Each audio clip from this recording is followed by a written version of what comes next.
Hello everyone, welcome to कलोक पाठशाला। तो आज मैं आपके लिए लेकर आई हूँ प्रीवियस ईयर क्वेश्चंस की एक और वीडियो। जैसा कि आप सभी जानते हैं कि हमारी ये सीरीज़ चल रही है यूथ कंपटीशन से। आई होप आपको ये सीरीज़ अच्छी लग रही होगी। तो चलिए स्टार्ट करते हैं। इससे पहले अगर आप चैनल पर नए हैं तो वीडियो को लाइक और चैनल को सब्सक्राइब कर दें।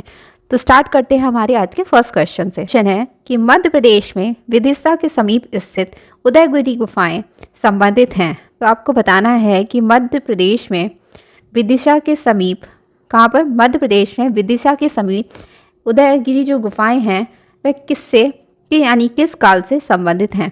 मौर्य काल से, पाककाटक काल से, गुप्त काल से या फिर सातवाहन काल से?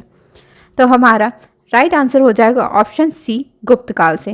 यानी मध्य प्रदेश की जो विदिशा के समीप स्थित उदयगिरी गुफाएं हैं वो किस काल की हैं? गुप्तकालीन गुफाएं हैं। ठीक है, चलिए अब इनके बारे में थोड़ा देख लेंगे। तो मध्य प्रदेश में विदिशा में स्थित, ठीक है, आपको याद रखना है मध्य प्रदेश के कहाँ पर? विदिशा में कौन सी गुफाएं स्थित हैं? उदयगिरी गुफाएं स्थित हैं। ठीक है, तो आपसे पूछा जा सकता है कि उदयगिरी गुफाएं कहाँ पर स्थित हैं? तो मध्य प्रदेश में विदिशा में स्थित हैं। ठीक है, ये किस काल की हैं? तो आपको याद रखना है ये गुप्तकालीन गुफाएं। ठीक है, कौन से काल की गुफाएं हैं? गुप्तकालीन गुफाएं हैं। ठीक है, गुप्तकालीन विदिशा में स्थित उदयगिरी की गुफाएं ये किस धर्म से संबंधित हैं? हिंदू धर्म के ब्राह्मण धर्म से संबंधित हैं। ठीक है, हिंदू धर्म के किस धर्म से? ब्राह्मण धर्म से संबंधित हैं। और यहाँ पर प्रमुख रूप से की मूर्तियाँ मिली हैं, तो विष्णु की मूर्तियाँ यहाँ से हमें प्राप्त हुई हैं। ठीक है, तो आपको यहाँ से कई सारे क्वेश्चंस मिल जाते हैं। सबसे पहला तो यही बनता है कि उदयगिरी की गुफाएं कहाँ पर स्थित हैं। ठीक है, तो आपको याद रखना है कि उदयगिरी की गुफाएं मध्य प्रदेश के विदिशा में स्थित हैं। ठीक है, फिर ये किस काल की गुफाएं हैं? तो ये गुप्तकालीन गुफाएं हैं। ठीक है, और नेक्स्ट क्वेश्चन जो बनता है ये किस धर्म से संबंधित हैं? तो हिंदू धर्म के ब्राह्मण धर्म से ये संबंधित हैं और यहाँ पर हमें विष्णु की मूर्तियाँ प्राप्त हुई हैं। ठीक है, चलिए नेक्स्ट पॉइंट, उदयगिरी गुफा की सबसे प्रसिद्ध मूर्ति बराह मूर्ति है। तो उदयगिरी गुफा की अगर सबसे प्रसिद्ध मूर्ति की बात करी जाए तो वो कौन सी है? बराह मूर्ति है। ठीक है, किसकी? बराह की मूर्ति है। ठीक है, तो आपको याद रखना है कि यहाँ की सबसे प्रसिद्ध मूर्ति जो है वो बराह मूर्ति है। ठीक है, नेक्स्ट पॉइंट है उदयगिरी और खंडगिरी गुफाएं किस जैन धर्म से संबंधित हैं? ठीक है, एक है उदयगिरी गुफाएं, ठीक, और दूसरी कौन सी है? उदयगिरी और खंडगिरी की गुफाएं। ठीक है, ये किससे संबंधित हैं? ये जैन धर्म से संबंधित हैं। ठीक है, किससे? जैन धर्म से संबंधित हैं। ये गुफाएं खारवेल शासक ने, कहाँ के शासक? खारवेल शासक ने पहाड़ियों को कटवा कर जैन भिक्षुओं के लिए गुहा विहार बनवाए थे। ये गुफाएं भुवनेश्वर उड़ीसा के पास स्थित हैं। ठीक है, तो एक है उदयगिरी और खंडगिरी की गुफाएं, ये किस धर्म से संबंधित है? जैन धर्म से संबंधित हैं। ठीक है, और इन गुफाओं का निर्माण किसने करवाया था? तो इनका निर्माण खारवेल जो शासक हैं उन्होंने पहाड़ियों को कटवाकर, ठीक है, किसके लिए? जैन भिक्षु जो थे उनके लिए गुहा विहार बनवाए थे। ये गुफाएं हैं कहाँ पर? तो ये गुफाएं भुवनेश्वर उड़ीसा में स्थित हैं। ठीक है, तो आपको याद रखना है उदयगिरी गुफाएं मध्य प्रदेश में विदिशा में स्थित हैं और जो ये आपकी उदयगिरी खंडगिरी गुफाएं हैं ये भुवनेश्वर उड़ीसा के पास स्थित हैं। ठीक है, चलिए नेक्स्ट देखेंगे, भारतीय राष्ट्रीय ध्वज में बना चक्र कहाँ से लिया गया है? आपको बताना है कि जो हमारा भारतीय राष्ट्रीय ध्वज है इसमें जो चक्र बना हुआ है वो कहाँ से लिया गया है? भरूच स्तूप से, कोणार्क के सूर्य मंदिर से, या फिर लौरिया नंदनगढ़ स्तंभ, अशोक स्तंभ का सिंह शीर्ष, सारनाथ उत्तर प्रदेश स्थित अशोकीय स्तंभ का सिंह शीर्ष? तो हमारा राइट आंसर हो जाएगा सारनाथ उत्तर प्रदेश स्थित अशोकीय स्तंभ का सिंह शीर्ष। ठीक है, से ये लिया गया है जो भारतीय राष्ट्रीय ध्वज में बना चक्र है। ठीक है, चलिए अब इसके बारे में थोड़ा जान लेंगे। भारतीय राष्ट्रीय ध्वज में बना चक्र, ठीक है, यानी हमारा जो भारतीय राष्ट्रीय ध्वज है उसमें बना जो चक्र है वो कहाँ से? सारनाथ, ठीक है, सारनाथ वाराणसी उत्तर प्रदेश से लिया गया है। ठीक है, सारनाथ जो आपका वाराणसी उत्तर प्रदेश से ये जो राष्ट्रीय ध्वज का चक्र है वो लिया गया है। स्तंभ की ऊंचाई कितनी है? यानी जो सारनाथ स्तंभ है इसकी ऊंचाई कितनी है? ठीक है, तो आपको पता होनी चाहिए इसकी ऊंचाई कितनी है? 40 से 50 फीट है। कितनी? 40 से लेकर 50 फीट तक है। सारनाथ स्तंभ के ऊपर पशु आकृति का शीर्षक है। ठीक है, तो सारनाथ स्तंभ जो है उसके ऊपर पशु आकृति का शीर्षक है। यहाँ पर 4 पशु की मूर्तियाँ स्थापित की गई हैं। कितनी? 4 पशु की मूर्तियाँ जो हैं उनको स्थापित किया गया है। कौन कौन से पशु हैं? तो पशुओं में सबसे पहले आपको याद रखना अश्व है, सिंह है, वृषभ है और गज, ये 4 पशु 4 दिशाओं के प्रतीक हैं। ठीक है, तो यहाँ पर जो सारनाथ स्तंभ है उसकी ऊंचाई जो है वो कितनी है, 40 से 50 फीट है। कितनी, 40 से लेकर 50 फीट तक है। ठीक है, इसके ऊपर क्या है, जो सारनाथ स्तंभ है इसके ऊपर कई सारी पशु आकृतियां हैं और ये पशु कितने हैं, 4 पशुओं की यहाँ पर मूर्तियां स्थापित की गई हैं। ठीक है, कितनी, 4 पशुओं की मूर्तियां स्थापित की गई हैं। अब वो 4 पशु हैं कौन कौन से, तो अश्व हो गया, सिंह हो गया, वृषभ और गज, ये 4 पशु जो हैं वो चारों दिशाओं के प्रतीक हैं। ठीक है, और इसमें जो बना चक्र है, यानी भारतीय राष्ट्रीय ध्वज में बना जो चक्र है वो सारनाथ वाराणसी उत्तर प्रदेश से लिया गया है। ठीक है, आपको यहाँ पर जो चीज़ें याद रखनी है वो सबसे ज़्यादा इम्पॉर्टेंट क्या हो जाता है कि जो 4 पशु मिले हैं, ठीक है, वो कौन कौन से हैं। ठीक है, तो आपको ये चीज़ याद रखनी है।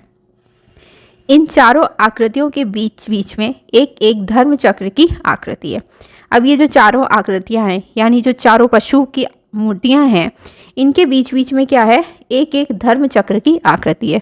उन सबके बीच में एक एक धर्म चक्र बनाया गया है। ठीक है, जो चक्रवर्ती समूह के चक्र का भाव प्रकट करती है और जो ये बताती है कि जो चक्रवर्ती समूह है उसके जो चक्र का जो भाव है वो उसको प्रकट करती है।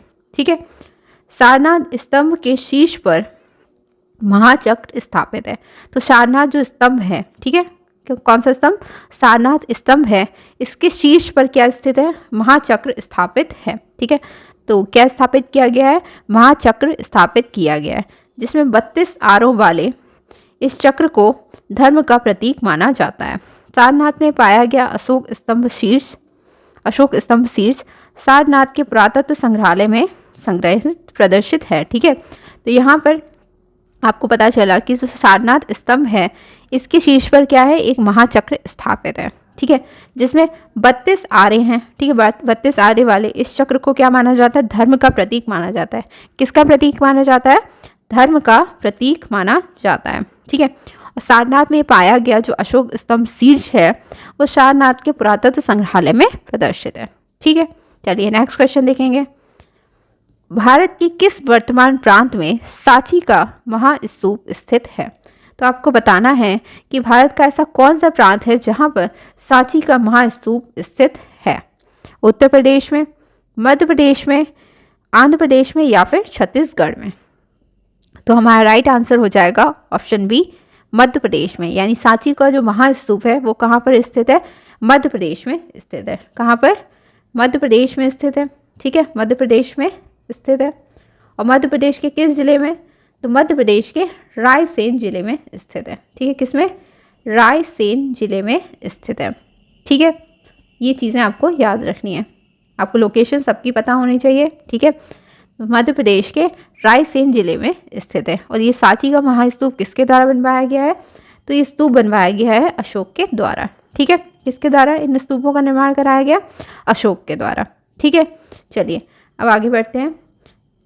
तो मौर्य शासक अशोक द्वारा निर्मित, ठीक है, मौर्य शासक अशोक, ठीक है, अशोक किस वंश के शासक थे, मौर्य वंश के शासक थे। ठीक है, इनके द्वारा निर्मित जो है सांची का महास्तूप वो रायसेन जिला मध्य प्रदेश में स्थित है।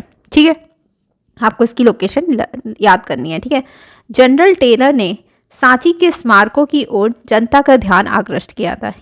यानी जो सांची के जो स्तूप हैं उनकी ओर जनता का ध्यान किसने आकृष्ट किया था, जनरल टेलर थे। ठीक है, गोल आधार का व्यास लगभग 120 फुट है। यानी जो ये स्तूप है उसका आधार कैसा है, गोल आधार है। ठीक है, गोल आधार है जिसका व्यास, ठीक है, जिसका डायमीटर जो है वो लगभग 120 फुट है। ठीक है, 120 फुट माना जाता है।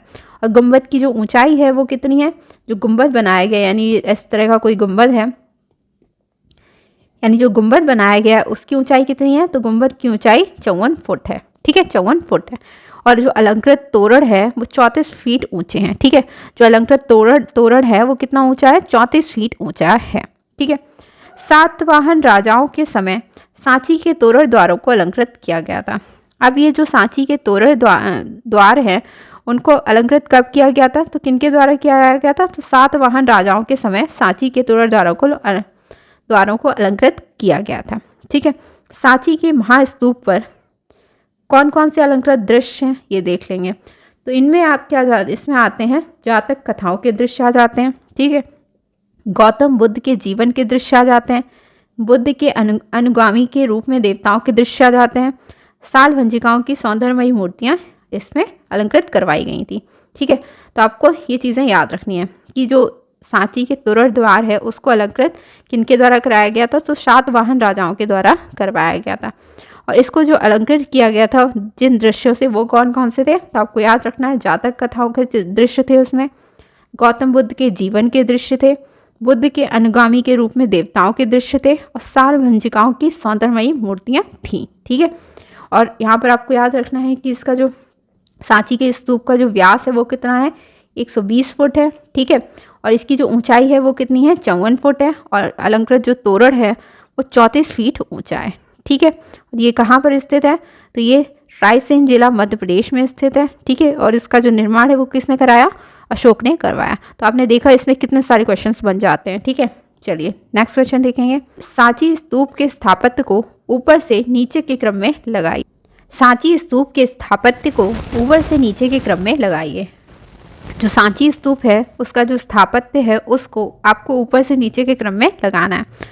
तो हमारा राइट ऑप्शन हो जाएगा ऑप्शन डी, छत्रावली, हर्मिका और फिर अंड और वेदिका। यानी सबसे पहले छत्रावली, उसके बाद हर्मिका, छत्रावली, फिर हर्मिका, फिर अंड, फिर वेदिका। ठीक है, चलिए, तो सांची स्तूप को ऊपर से नीचे के क्रम में जब लगाते हैं तो सबसे पहले छत्रावली आती है, फिर हर्मिका, फिर अंड, फिर वेदिका। ठीक है, तो आपको ये क्रम अच्छे से लर्न करना है। ठीक है, अब बात कर लेते हैं वर्तमान समय में ऊपर के जो छत्र हैं और वेदिका को छोड़कर गुंबद की ऊंचाई कितनी है, 54 फुट है। तो अभी मैंने आपको बताया था कि सांची के गुंबद की ऊंचाई कितनी है, 54 फुट है। ठीक है, और उसके गोल आधार का जो व्यास है, व्यास कितना है, 120 फुट है। ठीक है, तो आपको यहाँ पर याद रखना है कि अगर इस समय की अगर बात करें तो ऊपर का जो छत है और वेदिका है उसको अगर छोड़ दिया जाए तो गुंबद की ऊंचाई कितनी हो जाती है, 54 फुट है। ठीक है, और जो गोल आधार है उसका व्यास कितना है, तो लगभग 120 फुट है। ठीक है, चलिए, गुंबद के चारों ओर लगभग, अगर बात करें गुंबद की, तो इसके चारों ओर लगभग कितनी, 16 फीट ऊंचा क्या है, चबूतरा है। ठीक है, तो जो गुंबद है उसके चारों ओर क्या है, लगभग 16 फीट ऊंचा एक चबूतरा बना हुआ है। ठीक है, जिसे हम क्या कहते हैं, प्रदक्षिणा पथ कहते हैं। ठीक है, क्या कहते हैं, प्रदक्षिणा पथ कहते हैं। तो आपको ये चीज़ याद रखनी कि प्रदक्षिणा पथ। ठीक है, गुंबद के चारों ओर लगभग क्या है, 16 फीट ऊंचा एक चबूतरा है, और उस चबूतरे को क्या कहा जाता है, प्रदक्षिणा पथ कहा जाता है।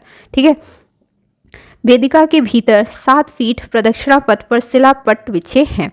अब वेदिका के अगर अंदर की बात करें यानी भीतर की बात करें तो 7 फीट प्रदक्षिणा पथ पर क्या है, शिलापट्ट बिछे हुए हैं। ठीक है, चलिए नेक्स्ट देखेंगे। अब हर्मिका तथा त्रिपत्र सहित छत्र यष्टि है। तो हर्मिका और त्रिपत्र सहित अगर कहें तो छत्र कैसी, यष्टि है। ठीक है, सांची के शिल्पांकन में, तो सांची का जो शिल्पांकन है उसमें बुद्ध के अलौकिक स्वरूपों की अधिकता है। तो सांची का जो शिल्पांकन किया गया है उसमें ज़्यादातर बुद्ध के अलौकिक जो स्वरूप हैं उनकी अधिकता हमें देखने को मिलती है। पश्चिमी तोरण में हाथियों की रचना अधिक सजीव तथा स्पष्ट है, और जो पश्चिमी तोरण है उसमें हाथियों की जो रचना की गई है वो अधिक सजीव है और स्पष्ट है। ठीक है, अब बात कर लेते हैं कि सांची स्तूप पर विदेशी प्रभाव की। ठीक है, तो सांची स्तूप पर अगर विदेशी प्रभाव की बात करी जाए तो असीरिया के फूल पत्ती वाले डिज़ाइन यहाँ पर दिखने को मिलते हैं हमें। ठीक है, तो असीरिया के जो फूल पत्ती के डिज़ाइन थे वो हमें सांची के स्तूप पर देखने को मिलते हैं। और क्या मिलता है, वो पश्चिम एशिया के पैर वाले राक्षस तथा नरसिंह देखने को मिलते हैं, और नरस्वान आदि देखने को हमें प्राप्त होते हैं। ठीक है, तो आपको यहाँ पर याद रखना है कि यहाँ पर बुद्ध के अलौकिक स्वरूपों की अधिकता है, और पश्चिमी तोरण में हमें हाथियों की रचना अधिक सजीव तथा स्पष्ट दिखाई देती है। और इस पर जो विदेशी प्रभाव है तो उसका अगर हम पता लगाएं कैसे पता चले, असीरिया के फूल पत्ती वाले डिज़ाइन हमें देखने को मिले हैं, पश्चिम एशिया के पैर वाले राक्षस तथा नरसिंह देखने को मिले हैं, और नरस्वान आदि हमें इसमें देखने को मिले हैं। ठीक है, चलिए नेक्स्ट क्वेश्चन देखेंगे।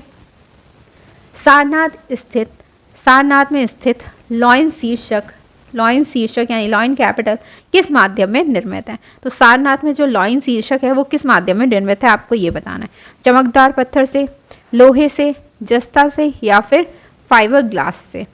तो जो सारनाथ स्तंभ पर सारनाथ स्थित जो लॉइन शीर्षक है वो बना है चमकदार पत्थर से। किससे बना है? चमकदार पत्थर से बना हुआ है। ठीक है, तो सारनाथ स्थित जिस पर 4 सिंह का शीर्षक है, ठीक है, और जिसका माध्यम क्या है?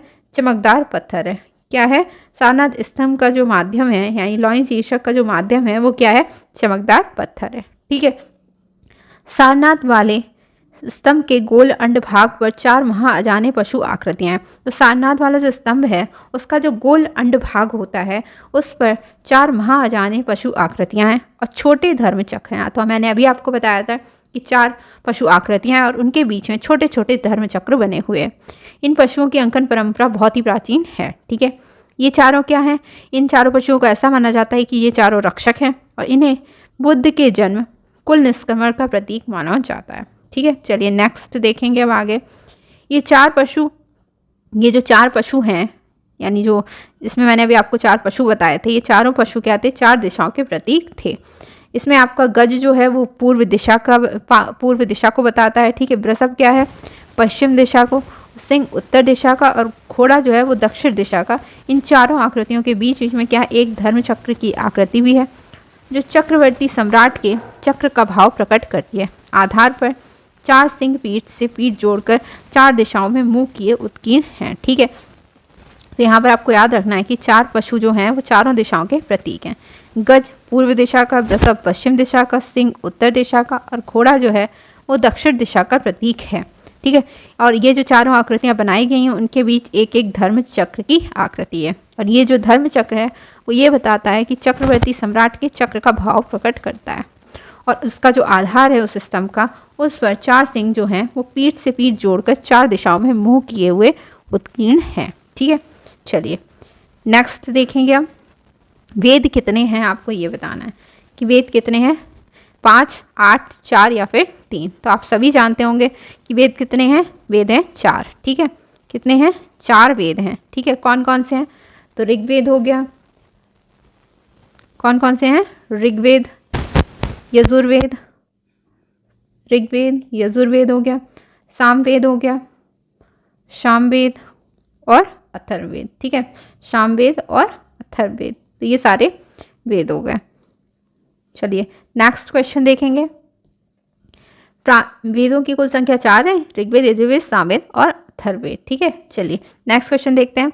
प्राचीन नालंदा विश्वविद्यालय किस राज्य में स्थित है?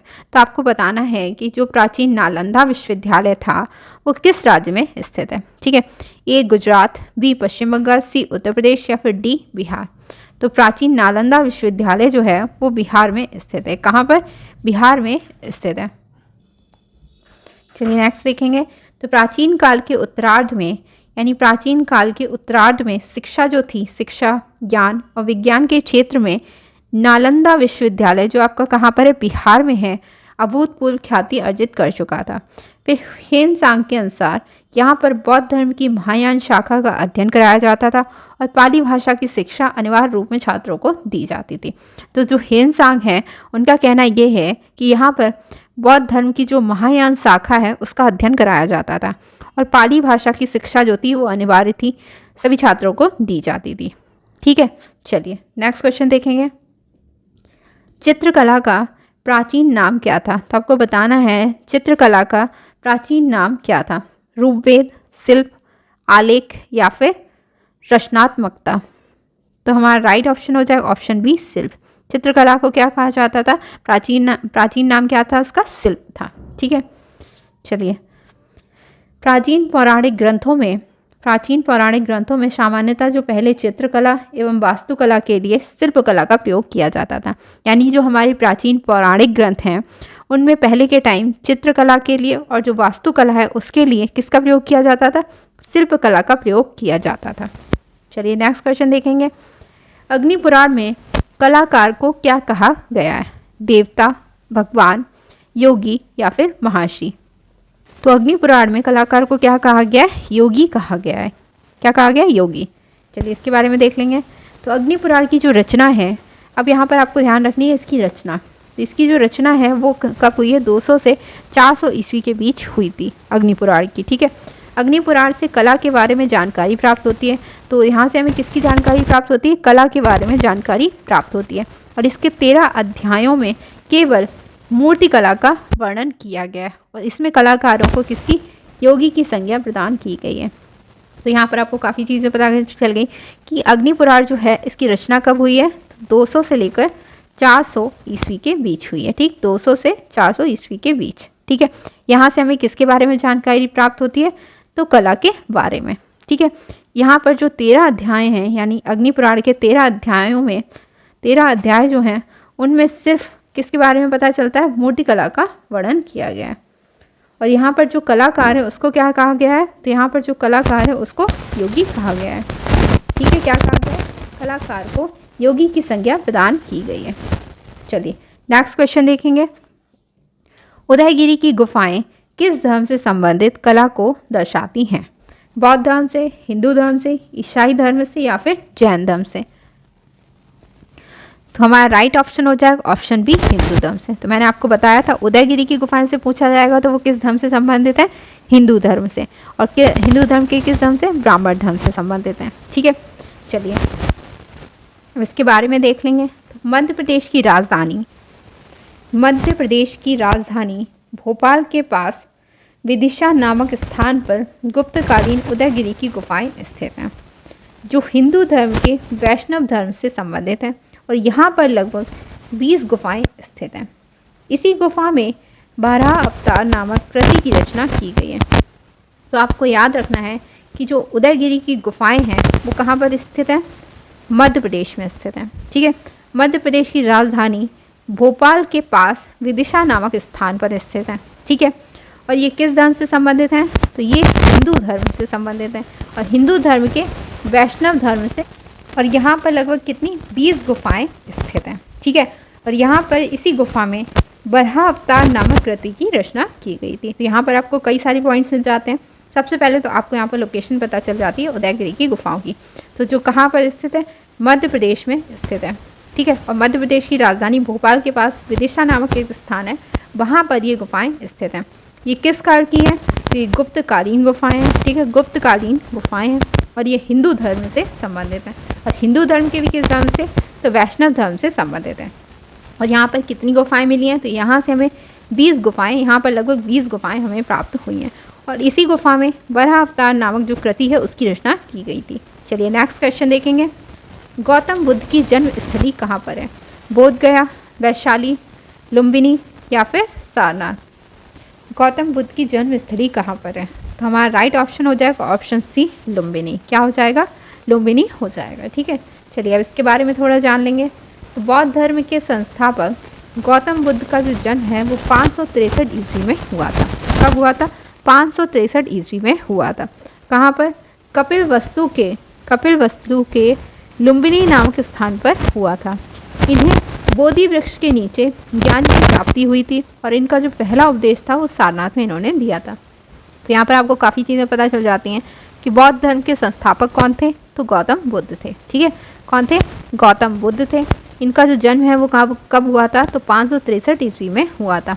कहाँ पर हुआ था, तो कपिल वस्तु में हुआ था। और कपिल वस्तु के किस स्थान पर, लुम्बिनी नामक स्थान पर हुआ था। इन्हें किस वृक्ष के नीचे, तो बोधि वृक्ष के नीचे इनको ज्ञान की प्राप्ति हुई थी और इनका जो पहला उपदेश था इन्होंने सारनाथ में दिया था। ठीक है, तो आपको ये याद रखना है कि पहला उपदेश इन्होंने कहाँ दिया था, सारनाथ में दिया था। चलिए नेक्स्ट क्वेश्चन देखेंगे। जैन धर्म के संस्थापक एवं प्रथम तीर्थंकर कौन थे, पार्श्वनाथ, अश्वसेन, ऋषभदेव या फिर वर्धमान। तो जैन धर्म के जो संस्थापक हैं और जो प्रथम तीर्थंकर थे वो कौन थे, ऋषभदेव थे। कौन थे, ऋषभदेव थे। ठीक है, ये याद रखने हैं आपको, जैन धर्म के संस्थापक और प्रथम तीर्थंकर ऋषभदेव माने जाते हैं। चलिए अब इनके बारे में थोड़ा देख लेंगे। तो जैन धर्म के संस्थापक ऋषभदेव थे, लेकिन जैन धर्म का वास्तविक संस्थापक जो थे वो महावीर स्वामी थे। ठीक है, महावीर स्वामी वास्तविक संस्थापक माने जाते हैं। जैन धर्म में कुल 24 तीर्थंकर हुए, जिनमें महावीर स्वामी 24वें तीर्थंकर थे। ठीक है, तो इसमें कितने तीर्थंकर हुए जैन धर्म में, 24 तीर्थंकर हुए हैं और जिनमें महावीर स्वामी जो हैं वो 24वें तीर्थंकर थे और यही जो है जैन धर्म के वास्तविक संस्थापक माने जाते हैं। और पहले जो प्रथम तीर्थंकर और संस्थापक थे वो ऋषभदेव थे। ठीक है, चलिए नेक्स्ट क्वेश्चन देखेंगे। गांधार कला किसके समय पनपी थी, शाक्य, कुषाण या फिर शुंगों के समय। तो गांधार कला जो थी वो आप जानते हैं कि किसके समय पनपी थी, कुषाण के समय। ठीक है, कुषाणों के समय में। चलिए अब इसके बारे में थोड़ा देख लेंगे। तो कुषाण काल में कनिष्क के शासनकाल में, तो ये इंपॉर्टेंट हो जाते हैं कनिष्क, इनके शासनकाल में गांधार कला शैली का जन्म हुआ था। गांधार कला शैली में काले स्लेटी रंग के पत्थर से बौद्ध धर्म से संबंधित मूर्तियों का निर्माण किया गया था। तो कुषाण काल जो है इसमें कनिष्क के शासन काल में किसका, गांधार शैली का जन्म हुआ था। गांधार कला शैली जो है वो काले स्लेटी रंग के पत्थर से बौद्ध धर्म से संबंधित मानी जाती है। ठीक, तो ये बनी कैसी, गांधार शैली में कैसे मूर्तियां बनाई जाती थी, तो काले स्लेटी रंग के पत्थर से बनाई जाती थी। और किस धर्म से संबंधित, तो बौद्ध धर्म से संबंधित ये मूर्तियां बनाई जाती थी। ठीक है, चलिए नेक्स्ट क्वेश्चन देखेंगे। पौराणिक रूप से चित्रकला की उत्पत्ति से संबंधित कथा का वर्णन मिलता है। तो आपको बताना है कि पौराणिक रूप से अगर बात करें तो जो चित्रकला की उत्पत्ति है उससे जो संबंधित कथा का वर्णन है वो हमें किसमें प्राप्त होता है, चित्रसूत्रम में, चित्रलक्षणम में, कामसूत्र में या फिर रामायण में। तो हमारा राइट ऑप्शन हो जाएगा ऑप्शन बी, चित्रलक्षणम में हमें इसकी प्राप्ति होती है। ठीक है, चलिए नेक्स्ट इसके बारे में थोड़ा देख लेंगे। तो पौराणिक रूप से चित्रकला की उत्पत्ति कथा का वर्णन हमें किसमें मिलता है, चित्रलक्षणम में देखने को मिलता है, जहाँ पर नग्नजीत नामक राजा ने चित्र की रचना की थी। जहाँ पर क्या हुआ था, जो नग्नजीत नामक एक राजा थे उन्होंने क्या किया था, चित्र की रचना की थी। एवं उस चित्र में ब्रह्मा जी ने क्या किया, जान डालकर चित्र में बने बालक को जिंदा कर दिया था। इसी कारण ब्रह्मा को प्रथम चित्रकार माना जाता है। तो पौराणिक रूप से जो चित्रकला की उत्पत्ति की कथा वो हमें चित्रलक्षणम में देखने को मिलती है। और यहाँ पर जो ये कथा है इसमें क्या है, तो नग्नजीत नामक एक राजा थे जिन्होंने क्या की थी, चित्र की रचना की थी। एवं उस चित्र में क्या किया था, जो ब्रह्मा जी थे, यानी ब्रह्मा जी जो थे इन्होंने क्या किया, जान डालकर चित्र में जो बालक बना हुआ था उसको जिंदा कर दिया था। इसी कारण ब्रह्मा को प्रथम चित्रकार माना जाता है। ठीक है, क्या माना जाता है, ब्रह्मा को प्रथम चित्रकार माना जाता है। चलिए नेक्स्ट क्वेश्चन देखेंगे। आदिकाल की चित्रकला कब से कब तक मानी जाती है, तो 10,000 ईसा पूर्व से 50 ईस्वी तक, 3,000 ईसा पूर्व से 50 ईस्वी तक, 500 ईसा पूर्व से 50 ईस्वी तक, या फिर 2000 ईसा पूर्व से 20 ईस्वी तक। तो हमारा राइट ऑप्शन हो जाएगा ऑप्शन बी, 3000 ईसा पूर्व से 50 ईस्वी तक इसका समय माना जाता है। किसका, आदिकाल की जो चित्रकला थी उसका। चलिए, तो आदि मानवों द्वारा प्रारंभ की गई कला को क्या कहा जाता है, आदिकाल की चित्रकला कहा जाता है। यानी आदिकाल की चित्रकला किसे कहा जाता है, जो आदि मानवों के द्वारा प्रारंभ की गई थी कला उसको। ठीक है, और जिसका जो समय है वो कितना माना जाता है, तो 3000 ईसा पूर्व से 50 ईस्वी तक माना जाता है। कितना, 3000 ईसा पूर्व से 50 ईस्वी तक माना जाता है। चलिए नेक्स्ट क्वेश्चन देखेंगे। कनिष्क मूर्ति किस काल में बनी थी, गुप्त काल में, मौर्य काल में, सुंग काल में या फिर कुषाण काल में। तो जो कनिष्क मूर्ति थी वह बनी थी कुषाण काल में। कब बनी थी, कुषाण काल में कनिष्क मूर्ति का निर्माण किया गया था। चलिए अब इसके बारे में थोड़ा देख लेंगे। तो बुद्ध एवं बोधिसत्व मूर्तियों के अतिरिक्त मथुरा से कनिष्क की एक सिर रहित मूर्ति मिली है। इसमें बुद्ध एवं बोधिसत्व मूर्तियों के अतिरिक्त क्या हुआ, मथुरा से हमें कनिष्क की एक सिर रहित मूर्ति मिली है, जिस पर महाराजाधिराज देवपुत्रो कनिष्क को अंकित किया गया है।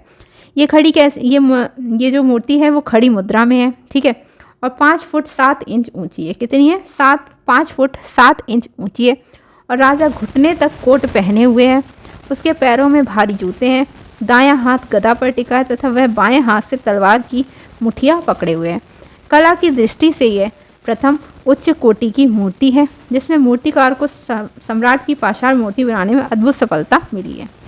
ठीक है, तो यहाँ से हमें बुद्ध एवं बोधिसत्व मूर्तियाँ जो थी उसके अतिरिक्त हमें क्या मिला है, मथुरा से कनिष्क की एक सिर रहित मूर्ति मिली, यानी उसका सिर नहीं है। ठीक, और उस पर क्या अंकित है, महाराजाधिराज देवपुत्रो कनिष्क को अंकित है। और ये मूर्ति किस मुद्रा में है, तो ये खड़ी मुद्रा में है, और इसकी जो ऊंचाई है वो 5 फुट 7 इंच ऊंची है। राजा क्या है, घुटने तक कोट पहने हुए हैं, उसके पैरों में भारी जूते हैं, दायां हाथ जो है वो गदा पर टिका हुआ है और बाएं हाथ से तलवार की मुठिया पकड़े हुए हैं। कला की दृष्टि से ये प्रथम उच्च कोटि की मूर्ति है, जिसमें मूर्तिकार को सम्राट की पाषाण मूर्ति बनाने में अद्भुत सफलता मिली है। ठीक है, चलिए नेक्स्ट क्वेश्चन देखेंगे। नालंदा विश्वविद्यालय था? उत्तर प्रदेश में, बंगाल, बिहार में या फिर मध्य प्रदेश में? तो आप जानते हैं नालंदा विश्वविद्यालय कहाँ था? बिहार में स्थित था। ठीक है, बिहार में। चलिए, तो प्राचीन भारत के शिक्षा केंद्रों में नालंदा विश्वविद्यालय का नाम सर्वाधिक उल्लेखनीय। ये कहाँ पर? बिहार प्रांत की जो राजधानी है पटना के दक्षिण में लगभग 40 मील की दूरी पर आधुनिक बड़गांव नामक ग्राम के समीप यह स्थित था। ठीक है, तो आपको इसकी लोकेशन पता चली कहाँ पर स्थित था? बिहार प्रांत की राजधानी पटना है। पटना के दक्षिण में लगभग कितने जाते हैं? 40 मील की दूरी पर आधुनिक बुड़गांव नामक ग्राम के समीप यह स्थित था। राजगृह से नालंदा की दूरी लगभग 8 मील थी। ठीक है, नालंदा विश्वविद्यालय प्राचीन शिक्षा का एक महत्वपूर्ण केंद्र था, जिसकी ख्याति न केवल भारत में अपितु विदेशों में भी फैली हुई थी। चलिए नेक्स्ट क्वेश्चन देखेंगे। मगध राज्य की नींव किसने डाली थी? बिंबिसार, अजातशत्रु, चंद्रगुप्त या फिर इनमें से कोई नहीं? तो हमारा राइट ऑप्शन हो जाएगा ऑप्शन ए, बिंबिसार ने। यानी मगध राज्य की जो नींव थी वो किसने डाली थी? बिंबिसार ने डाली थी। चलिए, तो मुगल साम्राज्य की महत्ता का वास्तविक जो संस्थापक है वो राजा बिंबिसार का माने जाते हैं, और इनका जो समय है वो 544 से लेकर 400। गौतम बुद्ध ने निर्वाण कहाँ प्राप्त किया था? आपको बताना है कि जो गौतम बुद्ध थे उन्होंने निर्वाण कहाँ पर प्राप्त किया था? गया, कुशीनगर, सारनाथ या फिर नालंदा? तो हमारा राइट ऑप्शन हो जाएगा ऑप्शन बी, कुशीनगर में। इन्होंने निर्वाण कहाँ पर? कुशीनगर में प्राप्त किया था। चलिए नेक्स्ट बात करेंगे। तो विभिन्न स्थानों का भ्रमण करते हुए तथा लोगों को अपने मत में दीक्षित करते हुए, यानी जो बुद्ध थे, महात्मा बुद्ध, उन्होंने क्या किया कि अलग अलग स्थानों का भ्रमण किया। अपने मत में दीक्षित करते हुए लोगों को उन्होंने बुद्ध मल्लों की राजधानी पावा पहुँचे थे। कहाँ पर पहुँचे थे? मल्लों की जो राजधानी थी पावा थी, वहाँ पर पहुँचे थे। और यहाँ पर ये किससे मिलते हैं? एक चुंद नामक लुहार की आम्र वाटिका में ये ठहरते हैं। ठीक है, तो एक चुंद नामक एक लुहार था, उसकी आम्र वाटिका में ये रुकते हैं। उसने बुद्ध को भोजन दिया, इसमें उन्हें सूकर मद्य खाने को दिया गया। कुछ विद्वानों ने इसका अर्थ जो है वो सुअर का मद अथवा मांस बताया, किंतु यह तर्क संगत नहीं है। वस्तुतः यह कोई वनस्पति थी जो सुअर के मान के पास उगती थी, जैसे कुकुरमुत्ता आदि होता है। ठीक, इससे उन्हें रक्तातिसार हो गया और भयानक पीड़ा उत्पन्न हुई। इस वेदना को सहन करते हुए वे कुशीनारा पहुँचे और यहीं 483 ईसा पूर्व में 80 वर्ष की आयु में उन्होंने शरीर को त्याग दिया। और इसे बौद्ध ग्रंथों में क्या कहा गया? महापरिनिर्वाण कहा गया। ठीक है, तो आपको महापरिनिर्वाण याद रखना है। चलिए नेक्स्ट क्वेश्चन देखेंगे। मूर्तिकला की वह शैली क्या है जो ग्रीक रोमन कला से प्रभावित रही? मथुरा, भरूच, गांधार या फिर मौर्यकालीन? तो हमारा राइट ऑप्शन हो जाएगा गांधार। क्या हो जाएगा? मूर्तिकला की वह शैली जो ग्रीक रोमन कला से प्रभावित थी वो कौन सी थी? गांधार शैली थी। चलिए अब इसके बारे में थोड़ा देख लेंगे। तो गांधार शैली में, गांधार जो शैली है उसमें भारतीय विषयों को किस ढंग से? यूनानी ढंग से व्यक्त किया गया है, और इस पर रोमन कला का भी प्रभाव स्पष्ट है। इसका विषय केवल बौद्ध है। ठीक है, इसका विषय केवल बौद्ध था, और इसी कारण कभी कभी इस कला को यूनानी बौद्ध या फिर ग्रीको बुद्धिस्ट, इंडो ग्रीक अथवा ग्रीको रोमन यूनानी रोमीय कला भी कहा जाता है। इस शैली की मूर्तियां अफगानिस्तान तथा पाकिस्तान के अनेक प्राचीन स्थलों से हमें प्राप्त हुई हैं। और इस गांधार शैली का जो प्रमुख केंद्र था वो गांधार ही था, इसी कारण ये गांधार कला के नाम से ज़्यादा लोकप्रिय है। तो यहाँ पर आपको याद रखना है कि इसका जो विषय था वो क्या था? गांधार शैली का भारतीय विषयों को किससे? यूनानी ढंग से व्यक्त किया गया था, और इस पर रोमन कला का भी प्रभाव था। इसका विषय केवल से बौद्ध थे। ठीक है, और इसी का कभी कभी इस कला पर यूनानी बौद्ध यानी यूनानी ढंग से बनाई गई थी, और बौद्ध धर्म का इनका विषय था, इसीलिए यूनानी बौद्ध कहा जाता है, यानी ग्रीको बुद्धिस्ट या फिर इंडो ग्रीक कहा जाता है, या फिर ग्रीको रोमन या फिर यूनानी रोमीय कला भी कहा जाता है। इस शैली की जो मूर्तियां हैं वो हमें अफगानिस्तान और पाकिस्तान के अनेक प्राचीन स्थलों से प्राप्त हुई हैं। इसका जो प्रमुख केंद्र था वो गांधार था, इसी कारण वह गांधार कला के नाम से ज़्यादा लोकप्रिय थी। तो ये हो गए आज के most important questions. I hope आपको आज की क्लास अच्छी लगी होगी। अगर क्लास अच्छी लगी है तो वीडियो को लाइक करें, शेयर करें और चैनल को सब्सक्राइब करें। मिलते हैं नेक्स्ट वीडियो में, तब तक के लिए।